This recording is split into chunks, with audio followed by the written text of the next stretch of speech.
Assalamualaikum warahmatullahi wabarakatuh. Halo adik-adik, apa kabar? Kembali dalam pelajaran seni budaya di minggu kedua bersama Kak Koko kembali. Oke, di sini kita melanjutkan pelajaran minggu lalu, yaitu apresiasi seni kedua. Sebelum kita mulai belajar hari ini, alangkah baiknya kita berdoa dulu agar lebih tenang. Bapak pimpin ya, berdoa menurut kepercayaan masing-masing, berdoa mulai. Selesai? Selanjutnya, nah di sini adalah materi seni budaya semester 1. Semester 1 ini kita pertama belajar seni rupa dulu. Selanjutnya ada seni musik. Nah, di seni rupa kita belajar dua bab 1 dan bab 2. Nanti ada jeda tuh, TS tuh. Habis itu kita lanjut ke seni musik. Seni musik juga ada dua bab 1 dan bab 2. Pelajarannya seru kok. Oke, kita lanjutnya. Kita masuk ke materi materi minggu kedua. Pengertian seni rupa. Nah, di sini. Seni rupa adalah suatu cabang seni yang menghasilkan karya seni di mana bentuk dan kualitasnya dapat dirasakan oleh indera manusia, khususnya indera penglihatan dan indera peraba. Nah, di sini suatu cabang seni yang menghasilkan karya seni di mana bentuk dan kualitasnya dapat dirasakan. Jadi untuk seni rupa kita dapat merasakan melalui penglihatan dan indera peraba. Artinya visual dan bisa kita rasakan menggunakan tangan. Kalau seni musik kita kan bisa merasakan menggunakan suara melalui pendengaran indera pendengaran kita dan seni suara yang dihasilkan dari suara mulut kita. Nah, kalau untuk seni rupa menghasilkannya dari visual yang kita lihat. Jadi bisa berupa patung, lukisan, apalagi bisa berupa gambar-gambar contohnya arsitektur, bangunan, dan lain-lain. Lanjutnya, dengan kata lain, seni rupa merupakan suatu karya seni yang fokus pada keindahan visual dan juga sentuhan.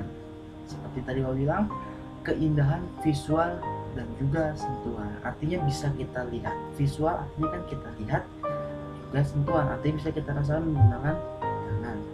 Bagi orang-orang tertentu, karya seni ini dapat menjadi suatu hiburan tersendiri hanya dengan melihat atau menyentuhnya saja.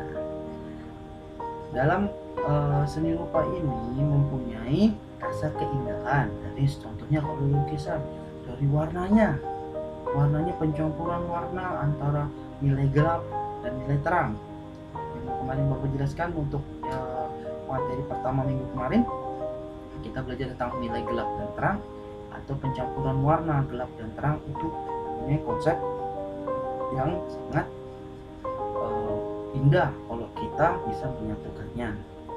Dan juga untuk sentuhannya, misalnya nih ada patungnya besar dengan gelombang atau dengan tekstur yang baik.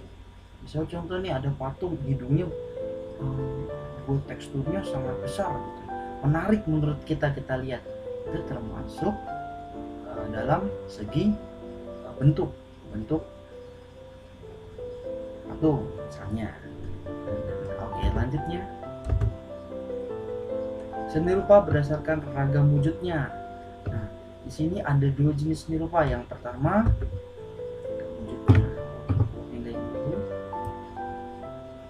seni rupa dua dimensi adalah karya seni rupa yang hanya memiliki dua ukuran atau sisi. Mudahnya, karya ini hanya memiliki panjang dan lebar saja, tanpa dimensi ketiga, yaitu ruang. Contohnya adalah lukisan, seni grafis, ilustrasi, dan karya rupa lain yang digambar di atas permukaan datar. Jadi, seni rupa dua dimensi adalah karya seni rupa yang hanya memiliki dua ukuran atau sisi. Artinya itu tidak memiliki ruang. ruang atau bangunan, berbentuk bangunan yang dan hanya memiliki panjang dan lebar saja. Artinya ini kita bisa lihat di atas permukaan datar. Nah, di sini lihat nih, di atas permukaan datar. Artinya seni rupa dua dimensi itu bisa kita lihat hanya ada dalam berupa gambar di atas permukaan datar, entah itu di tembok, entah itu di kanvas, di kertas, dan lain-lain. Artinya kalau misalnya dua dimensi berupa gambar di atas permukaan datar. Bagaimana media yang kita pakai? Di komik nggak apa-apa, di tembok, di misalnya di kertas nggak apa-apa. Bagaimana media yang kita pakai? Nah, kalau yang seni rupa 3 dimensi itu apa?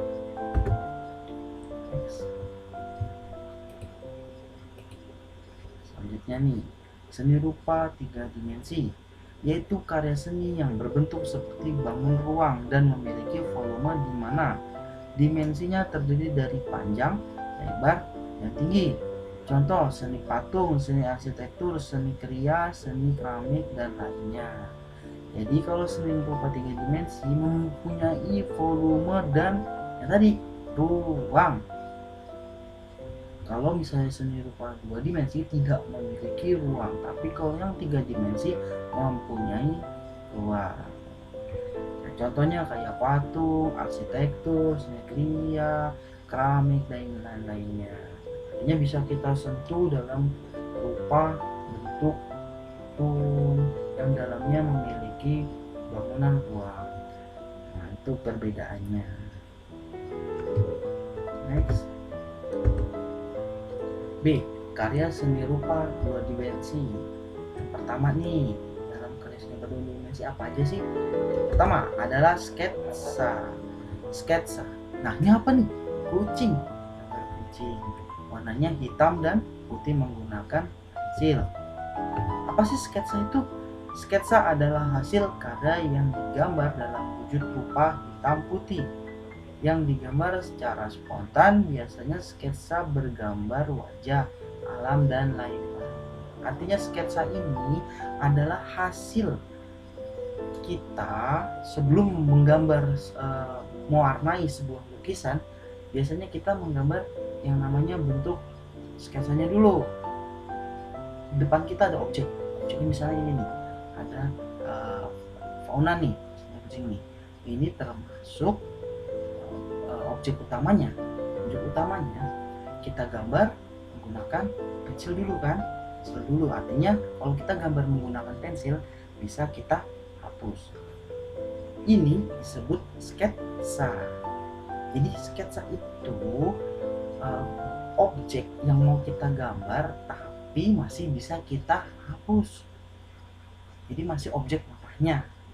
Oke, kita perdalam yuk. Sketsa itu apa? Pertama, fungsi sketsa. Wih, ada Pak Deddy Kobuser. Nah, ini kita lihat yuk. Sebagai gambar awal untuk meminimalisir kesalahan dalam membuat gambar atau lukisan. Artinya apa? Gambar sketsa ini masih bisa, yang Bawa bilang tadi, masih bisa kita perbaiki. Artinya masih bisa sedikit kita hapus. Kalau sudah berwarna kan tidak bisa, susah untuk dihapus. Jadi kalau masih berupa sketsa masih bisa kita hapus. Selanjutnya, sebagai gambaran awal tentang suatu tema yang akan dibuat lukisan atau gambar. Sebagai gambaran awal tentang suatu tema yang akan dibuat lukisan atau gambar. Nah, di sini tema awalnya misalnya ada berupa manusia. Manusia berarti sebagai objek utama. Objek utamanya berarti di sini suatu tema. Temanya apa nih? Temanya gambar manusia. Nah, selanjutnya, membantu pengamatan seorang seniman dalam memulai karyanya. Pasti adanya di awal, artinya kita dibantu dengan dibuatnya yang namanya sketsa. Karena ini sebagai tema awal yang tadi masih berkaitan sebelum kita menggambar lebih dalam dengan menggunakan warna, menggunakan vignette. Nanti di sini artinya ada tambahan-tambahan penghias, gambar objek penghias, dan lain-lain. Lanjutnya, membantu meningkatkan kemampuan seniman dalam mengkoordinasikan hasil pengamatan dan keterampilan tangan.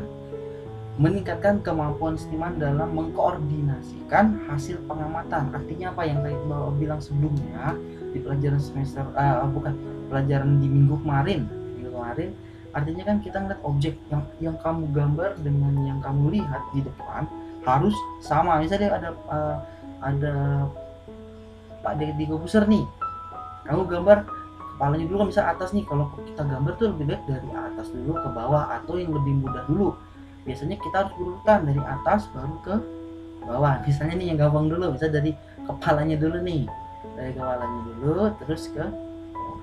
Jadi yang kamu lihat di sini objek gambarnya dengan yang kamu gambar di sketsa harus memiliki tingkat bentuk yang sama dengan yang aslinya. Itu. Jadi mengkoordinasikan hasil pengamatan keterampilan tangan. Jadi harus sama, mirip dengan yang objek kamu lihat. Ini kan persis kan? Tangannya yang gampang dulu, misalnya kepalanya dulu nih. Kepalanya dulu yang gampang tinggal gitu kan. Nah, betul pas nggak ada rambutnya nih, jadi gampang. Nah, bawah sulit mungkin di tangan, dan di rambutnya nih, kacamata juga agak sulit nanti. Oke, seperti itu. Lanjutnya.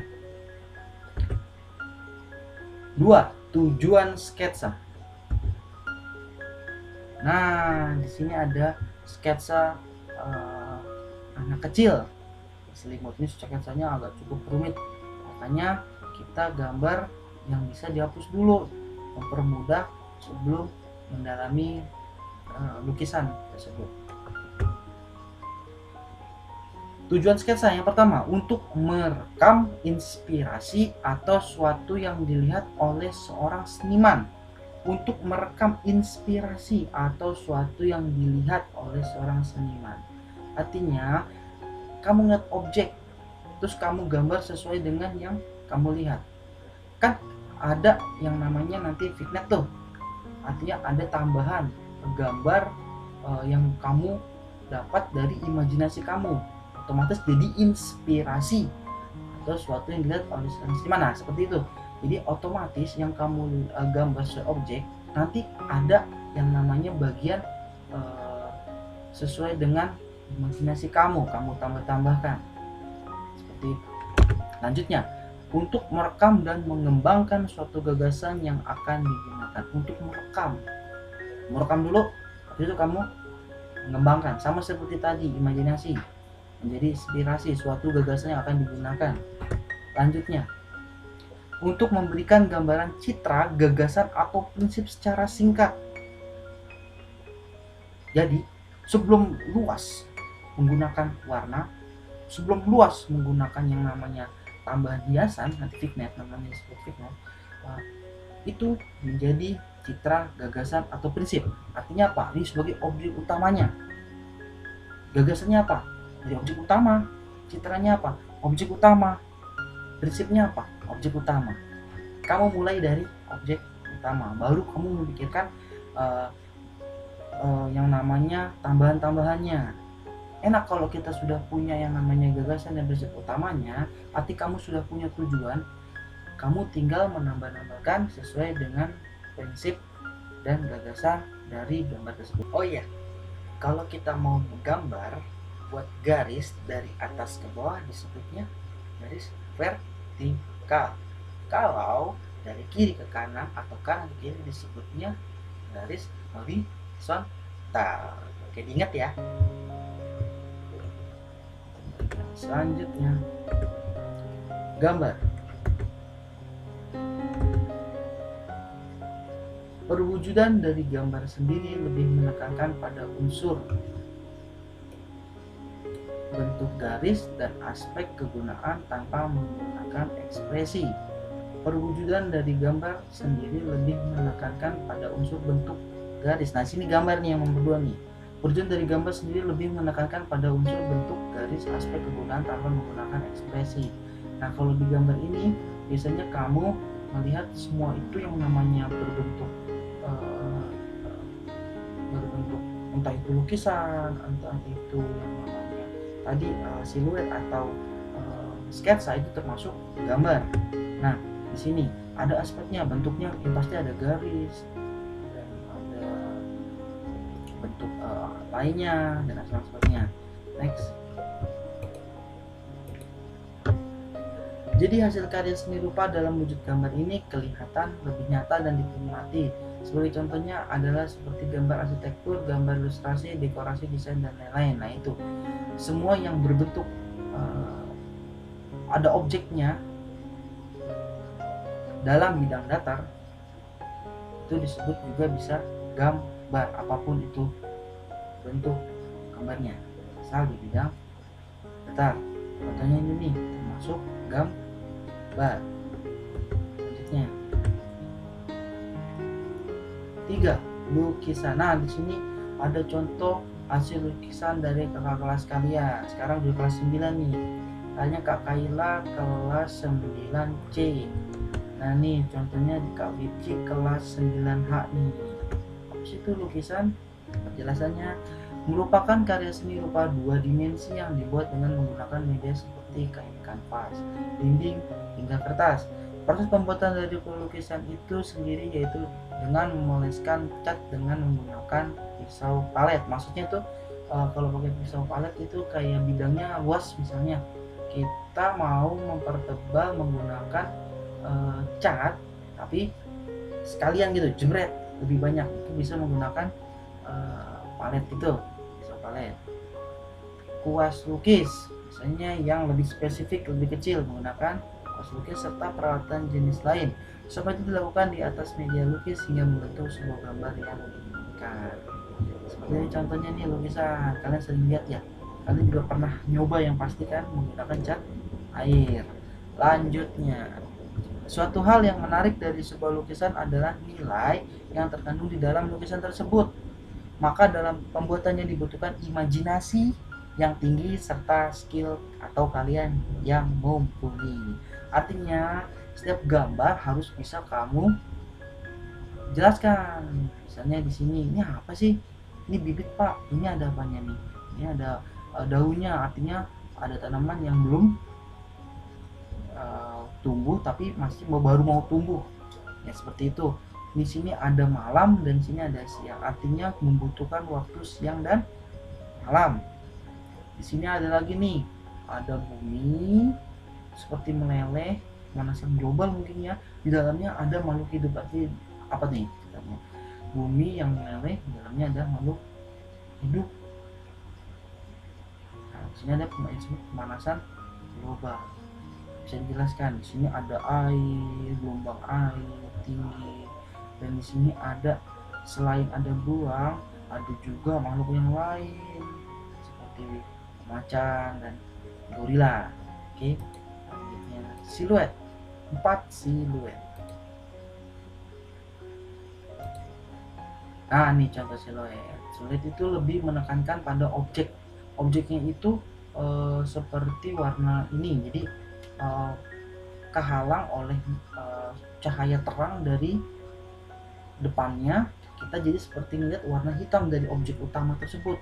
Yang ada lagi, nah ini keren nih, ini kan cahaya terang di depannya kita, di tengah-tengahnya ada objek yang kita mau lihat, jadi lebih cenderung ke warna hitam. Biasanya adanya di fotografi kalau kayak seperti ini, tapi kita juga bisa dilukis atau digambar menggunakan pensil warna, krayon dan lain-lain. Siluet. Nah, di sini penjelasannya. Siluet adalah efek yang dihasilkan karena adanya perbedaan signifikan antara pantulan cahaya objek utama di bagian depan gambar dengan latar belakangnya. Nah, seperti ini.